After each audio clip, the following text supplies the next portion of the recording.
Dimanche de Pâques. Marie-Madeleine est au tombeau. Elle pleure. Elle cherche un cadavre. Et soudain, Jésus est là, vivant. Elle se jette sur lui. Et Jésus lui dit, ne me touche pas.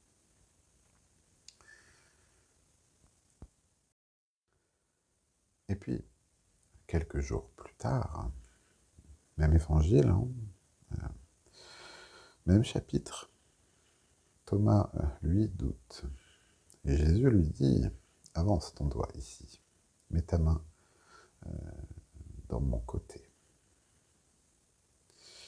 Donc Thomas peut toucher et Marie non. Pourquoi? C'est une question que théologiens et exégètes se sont posées et la réponse, début de réponse qui permet d'informer la théologie, se trouve dans le texte. Bienvenue sur Dossier biblique. Aujourd'hui, l'énigme de Jean, chapitre 20, verset 17. Pourquoi Marie ne peut-elle pas toucher Jésus?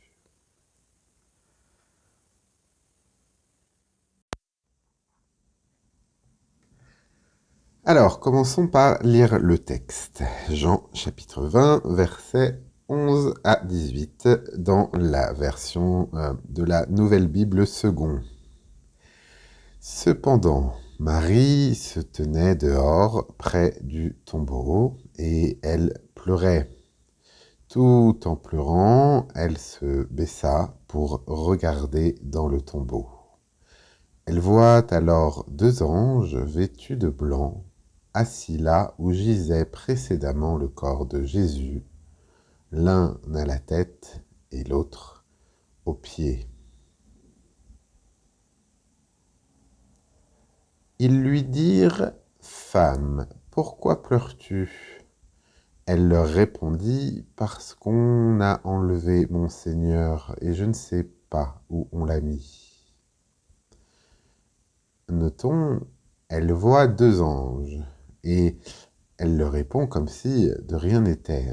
Elle est assez focalisée sur une chose, retrouver le corps de son Seigneur. Après avoir dit cela, elle se retourna, elle voit Jésus debout. Mais elle ne savait pas que c'était Jésus. Jésus lui dit, « Femme, pourquoi pleures-tu?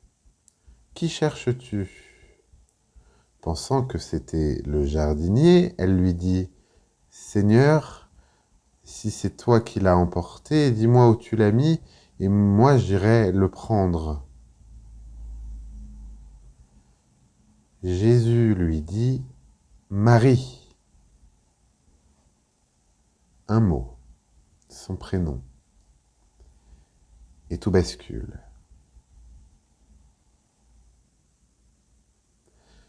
Jean chapitre 10, verset 3. Le bon berger appelle ses brebis par leur nom. Elle reconnaît sa voix.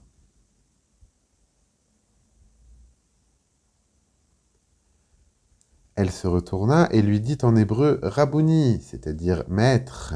Jésus lui dit « Cesse de t'accrocher à moi, car je ne suis pas encore monté vers le Père. » Voilà notre énigme.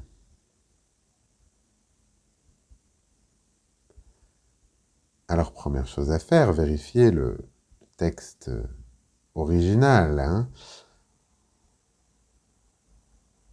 Mais mou aptou. Il se trouve que beaucoup de versions traduisent par « ne me touche pas ». Mais est-ce que c'est tout à fait exact? Le verbe haptomai ne signifie pas effleurer, il signifie saisir, s'attacher, s'accrocher. Exemple, en 1, dans la première Jean, chapitre 5, verset 18, le malin ne le touche pas, au sens de n'a pas prise sur lui. Également, Colossiens 2, 21, ne prend pas, ne goûte pas, ne touche pas. On est dans un contexte d'interdit, on parle de saisir, pas d'effleurer. Et à l'inverse, quand Jésus veut qu'on le palpe pour vérifier qu'il est réel, Luc utilise un autre verbe. Pselaphao, palper, tâter.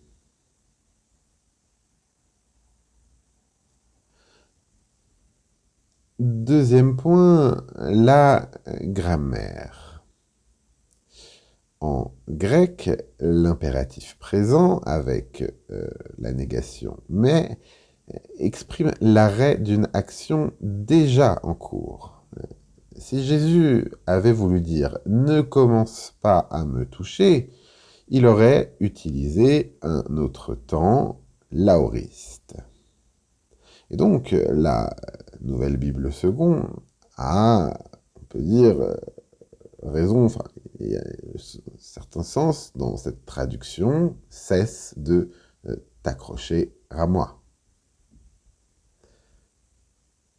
Marie est déjà en train de le saisir, probablement de lui embrasser les pieds, comme les femmes en Matthieu 28, 9.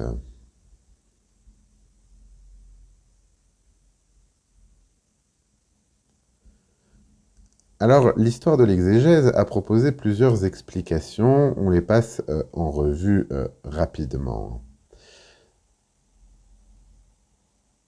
Première hypothèse, le corps de Jésus serait fragile. Ses plaies encore douloureuses ou son corps ressuscité trop délicat. Le problème, quelques jours plus tard, Jésus invite Thomas à mettre son doigt dans ses plaies. Deuxième hypothèse, le corps glorifié serait trop sacré pour être touché. Même problème, Thomas et Luc 24, 39, touchez-moi et voyez. Enfin, troisième hypothèse, Marie chercherait à vérifier que c'est bien lui. Mais dans ce cas, on attendrait le verbe pselaphao, palper, et pas aptomai, saisir. Pardon, il y a une quatrième hypothèse qui serait que Marie voudrait l'adorer et que ce serait prématuré. Mais aptomai seul n'a pas ce sens, n'a jamais ce sens dans la Bible, et Thomas adore Jésus au verset 28, « Mon Seigneur et mon Dieu », sans être repris. En fait, toutes ces hypothèses, elles échouent sur le même écueil, à savoir le contraste avec Thomas. Alors, revenons au texte. Jésus donne une raison. « Car je ne suis pas encore monté vers le Père. » Verset 17. À première vue, c'est peut-être étrange, on pourrait s'attendre à l'inverse. Tu pourras me toucher quand je serai monté?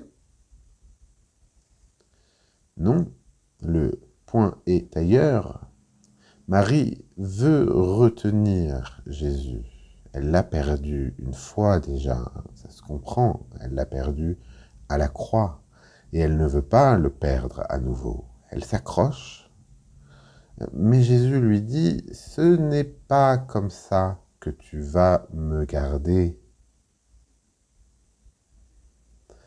L'ancienne relation terrestre, les repas partagés, les voyages en Galilée, la présence physique quotidienne, à ce moment, c'est terminé.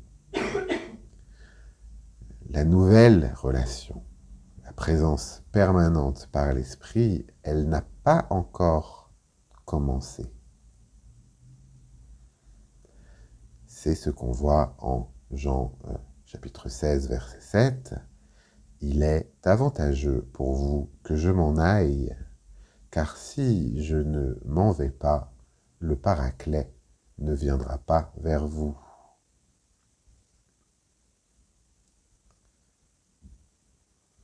On tourne à Jean 20, 17. Le verbe « je monte » anabaino est au présent. Ce n'est pas « je monterai », ce n'est pas « je suis monté », c'est « je monte ». C'est un processus en cours. Entre résurrection et ascension, Jésus est dans un état de transition. Il n'est plus dans l'ancienne vie et il n'est pas encore tout à fait dans la gloire définitive. C'est ce que dit Frédéric Godet. N'embrasse pas mes pieds, je ne suis point venu pour renouveler les anciennes relations terrestres. Le vrai revoir que je vous ai promis n'est pas celui-ci. Pour revenir de manière réelle et permanente, il faut que je sois monté.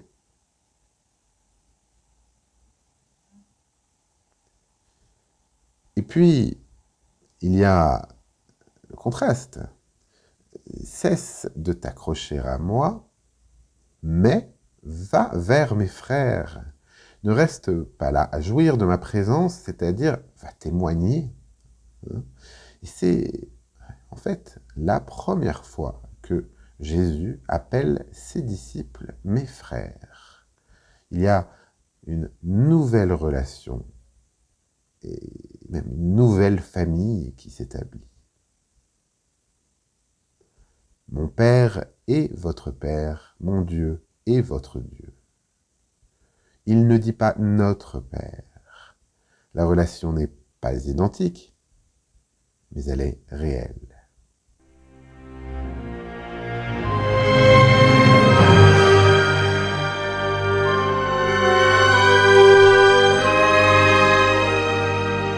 Alors, pourquoi est-ce que Marie ne peut pas toucher Jésus?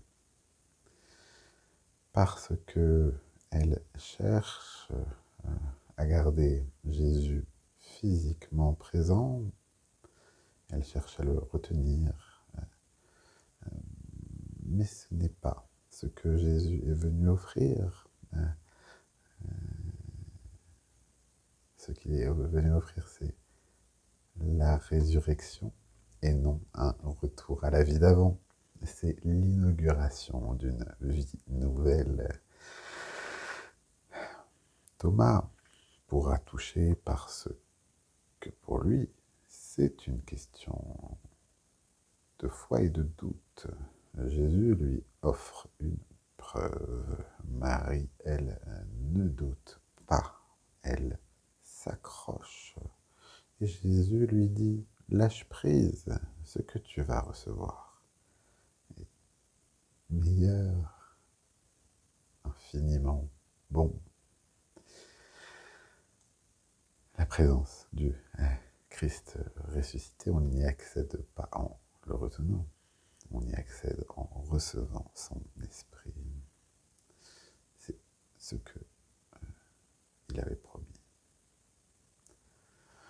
Et c'est ce que l'Église universelle a reçu à la Pentecôte.